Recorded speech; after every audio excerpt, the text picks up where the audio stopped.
10월 12일 오늘 하나님의 말씀은 욥기 14장 말씀입니다. 1절로 6절 말씀.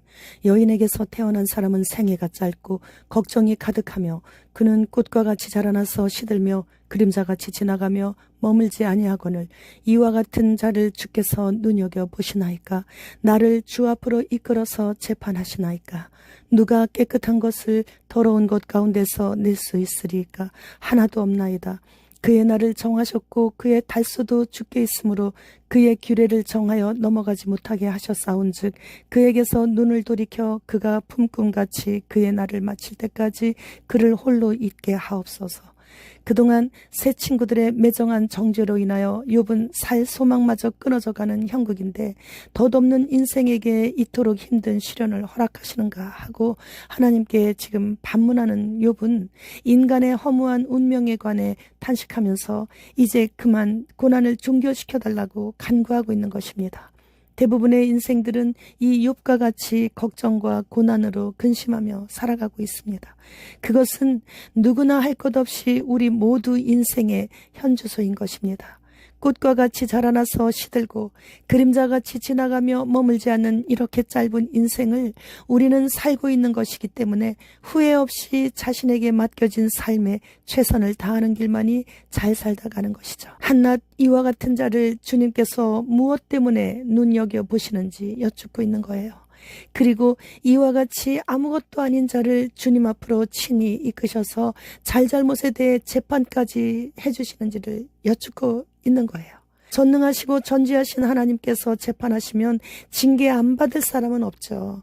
욥은 하나님께 인정받는 의인이었어요. 그러나 욥은 하나님께 속히 자신을 재판하셔서 하나님께서 허락하신 이 고난을 좀 멈추게 해달라고 간구하고 있는 것이에요. 지금까지는 새 친구와 계속 설전을 벌였죠. 이제 욥은 하나님께 인간은 연약하기 때문에 어쩔 수 없이 죄를 지어야 하고 그로 말미암아 죽을 때까지 고통하면서 살아야만 하고 특히 인간이 타락한 후 여자에게서 태어난 인간은 복된 경험보다는 엉겅퀴와 가시가 우거진 고통스러운 삶의 현장에서 잠깐 피었다가 지는 꽃처럼 그렇게 짧은 인생을 살다가 죽어 땅속에 묻히게 되는데 이 찰나적이고 헛된 인생, 곧 고난의 인생이요 부정한 인간 죽음을 맛보아야 하는 존재인 인생을 향한 하나님의 요구사항이 너무나 엄격하고 가혹하다고 탄식하고 있는 거예요. 욥기 1장 8절 말씀. 여호와께서 사탄에게 이르시되 네가 내 종 욥을 주의하여 보았느냐? 그와 같이 온전하고 정직하여 하나님을 경외하며 악에서 떠난 자는 세상에 없느니라. 욥은 이처럼 하나님께서 이 세상에 사는 모든 사람들 중에 욥 한 사람만 이렇게 하나님 앞에서 의로운 자라는 칭찬을 더러운 사탄 마귀에게까지 하실 정도로 욥을 무척 기뻐하셨다는 얘기예요. 그렇기 때문에 욥은 이렇게 하나님 앞에서 탄식하면서 하소연을 할 수 있게 되는 거죠. 그러나 우리는 올바르고 정직하고 선하게 살지 못했기 때문에 절대 하나님 앞에서 하소연 못합니다. 19절로 22절 말씀. 물은 돌을 닳게 하고 넘치는 물은 땅의 티끌을 씻어버리나이다. 이와 같이 주께서는 사람의 희망을 끊으시나이다.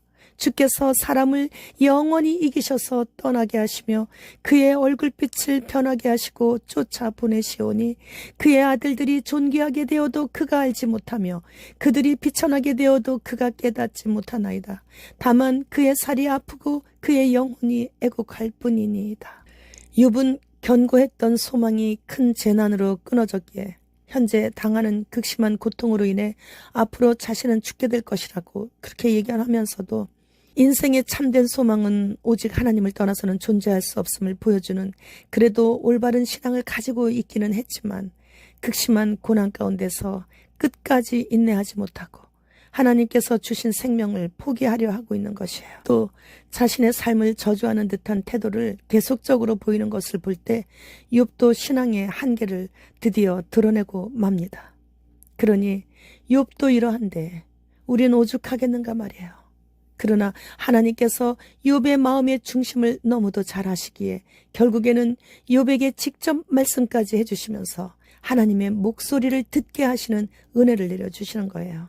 그리고 이유 없는 고난을 그래도 잘 참고 견뎠음으로 인해서 갑절의 보상을 내려주셔서 자손 4대를 보면서 건강하고 행복하고 부유하게 잘 살다가 하나님 품에 안기게 해주셨음을 우리는 성경을 통해 잘 알고 있어요. 하나님은 그런 분이세요. 그러나 우리는 욥처럼 완전하지 못하기에 이유 없는 고난은 없어요. 그렇기에 고난으로 슬프나 괴로우나 범사에 감사와 찬양을 올려드려야만 되는 거예요. 우리는. 그럴 때 하나님께서 욥에게 베푸신 은혜를 우리도 받을 수 있게 되는 거죠. 그러나 이제는 우리가 주님께로 가는 시대가 아니고 주님께서 우리를 맞으러 공중으로 오실 시간이 너무 가깝기에 죄로 인한 고난으로 괴로워하는 그런 일을 행해서는 이제는 안 돼요. 주님이 곧 오시기 때문이에요. 일본의 교토대학 교수가 지하철역에서 교수직에서 박탈당해도 어쩔 수 없다고.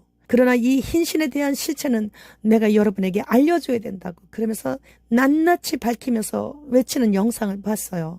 이렇게 정의편에 서는 자가 많이 나와야 돼요. 푸틴이 슈압 앞에서 참으로 공손한 표정을 지으며 원하시는 일들에 최대한 협조를 해드리겠다고. 그런 영상을 봤어요. 푸틴은 슈압의 키즈였습니다. 그래서 러시아의 저들의 어젠다인 곤충 공장이 곳곳에 세워지고 있고 CBDC를 벌써 실행을 하고 있고 안면 인식 등을 다른 나라들보다도 더 일찍 시행하게 되는, 그래서 그런 이유였던 것이죠. 미국 구독자님께서 어저께 알려주신 정보인데 트럼프가 5개월 안에 다시 돌아온대요. 그래서 앞으로 미국에서는 대선이 필요 없게 된다는 거죠. 하원 의장을 이번에 공화당의 어떤 의원이 퇴출시킨 사건이 있었죠. 그 이유가 그 자리에 앉아서 대통령 바이든과 부통령 카밀라를 탄핵시키기 위함인 것 같다고 말씀하시더라고요. 그렇다면 2024년도는 짐승이 수면 위로 올라오는 해가 되는 거죠. 짐승표는 그래서 반드시 받게 된다는 거예요. 우리가 이 땅에 머물 날이 그러니까 길어봐야 몇 개월 남았다는 것을 조심스럽게 짐작해 볼 수 있는 거예요. 주님, 어서 오시옵소서. 애타게 기다리고 있습니다. 마라나타.